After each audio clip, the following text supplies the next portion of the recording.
যোৱাকালি আছিল পিতৃ দিৱস। ল'ৰা হোক বা ছোৱালী হোক সকলোৰে হিৰো হৈছে দেউতা।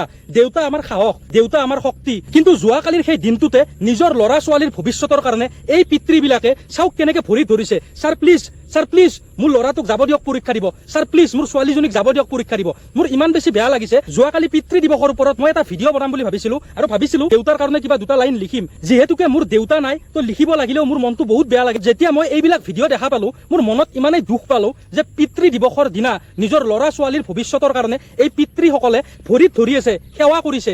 চাওক কিমান দুখ লাগে। নীটৰ এক্সাম হৈ গৈছে যোৱাকালি, আপোনালোক সকলোৱে জানে যে এবাৰ এই নীট এক্সামৰ পেপাৰ লিক হ'ল। বহুত ছাত্ৰ ছাত্ৰীয়ে আত্মহত্যা কৰিছে। চাওক এওঁলোক এতিয়া আমাৰ মাজত নাই। চাওক এওঁলোক যে এতিয়া আমাৰ মাজত নাই তাতে কিন্তু তেওঁলোকৰ একো ভুল নাই। তেওঁলোকে নিজে বহুত কষ্ট কৰি পঢ়িছে, বহুত কষ্ট কৰি মাক দেউতাকে পইচা যোগাৰ কৰি তেওঁলোকক পঢ়াইছিল। কিন্তু ভুল তেওঁলোকৰ আছিল যোনে এই ডিপাৰ্টমেণ্টটো চাইছিল, এডুকেশ্যন চিষ্টেম। সঁচাকে বহুত লাজ লাগে যে আমাৰ ভাৰতবৰ্ষৰ এডুকেশ্যন চিষ্টেমৰ ওপৰত যদি কথা পাতিব যাওঁ নিজকে নিজে লাজ পাওঁ। আৰু যোৱাকালিৰ এই ভিডিঅ'বিলাক যেতিয়া দেখিলো যে মাকে নিজৰ ছোৱালীজনী ল'ৰাজনৰ কাৰণে, দেউতাকে নিজৰ ল'ৰাজন ছোৱালীজনীৰ কাৰণে ভৰিত ধৰিছে যে প্লিজ পৰীক্ষা দিব দিয়ক। 1 মিনিট বা 2 মিনিট দেৰি হৈছে আহি পাওঁতে, কি পৰীক্ষা দিব দিয়ক, ইমান কষ্ট এনেই যাব, 1 বছৰ গোটেই বৰবাদ হৈ যাব। কিন্তু তাৰে পিছতো তেওঁলোকৰ কথা কোনেও নুশুনিলে আৰু পৰীক্ষা দিব নিদিলে। এতিয়া মই আপোনালোকক আৰু চৰকাৰক পোনপটীয়াকৈ প্ৰশ্ন কৰিব বিচাৰিছো যে চৰকাৰে যে ভুল কৰে সেই ভুলটোতো আমি মাফ কৰি দিওঁ, কিন্তু এই ষ্টুডেণ্টবিলাকে যদি এটা সৰু কিবা ভুল কৰিলে তো সেইটো আমি কিয় মাফ কৰিব নোৱাৰো? চৰকাৰে কিমান ডাঙৰ ভুল কৰিছে। আচলতে এইটো ভুল নহয়, এইটো অপৰাধ। যদি আজি এডুকেশ্যন মিনিষ্টাৰ ধৰ্মেন্দ্ৰ প্ৰধান ডাঙৰীয়াই যদি তেওঁৰ পদটো যদি ভালকৈ চম্ভালিব পাৰিলে হয়, তেওঁৰ ডিপাৰ্টমেণ্টটো যদি ভালকৈ চম্ভালিব পাৰিলে হয়, আজি পেপাৰ লিক নহ'ল হয়। এডুকেশ্যন ডিপাৰ্টমেণ্টটোৰ কথা ক'বলৈ সঁচাকৈ লাজ লগা হৈছে যে পেপাৰ লিক হোৱাৰ কাৰণে ইমানবিলাক ষ্টুডেণ্ট আত্মহত্যা কৰিলে আৰু বহুত ষ্টুডেণ্টৰ লাইফ বৰবাদ হৈ গ'ল। তাৰে কিবা শাস্তি হ'বনে?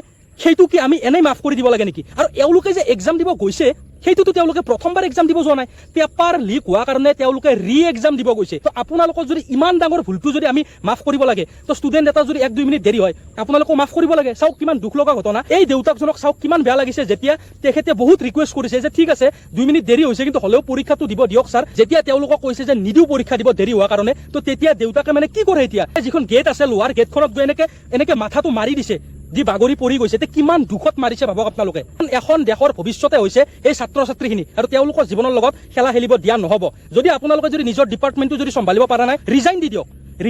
কিন্তু এনেকে ল'ৰা ছোৱালীবিলাকৰ জীৱন বৰবাদ কৰিব দিয়া নহ'ব। চাওক মোৰ এটা দায়িত্ব আছিল যে কি ঘটনা হৈ আছে সেই ঘটনাটো আপোনালোকক জনাব লাগে, সকলোৱে গম পাওক এই ঘটনাটো। এইটো মোৰ দায়িত্ব আৰু মই মোৰ দায়িত্ব পালন কৰিলোঁ। এতিয়া আপোনালোকৰ দায়িত্ব যে ভিডিঅ'টো যিমান পাৰে সিমান শ্বেয়াৰ কৰক, সকলোৱে গম পাওক যে আমাৰ ভাৰতবৰ্ষৰ এই এডুকেশ্যন চিষ্টেমটো সঁচাই বৰ লাজ লগা। আৰু আপোনালোকে এবাৰ কমেণ্ট কৰি জনাব নাপাহৰিব যে আপোনালোকে কি ভাবে আমাৰ ভাৰতবৰ্ষৰ যিটো এডুকেশ্যন চিষ্টেম সেইটোৰ বিষয়ে আপোনালোকে কি ভাবে, এবাৰ জনাব একেবাৰে নাপাহৰিব। বহুত বহুত ধন্যবাদ। জয় অসম, জয় জুবিন দা।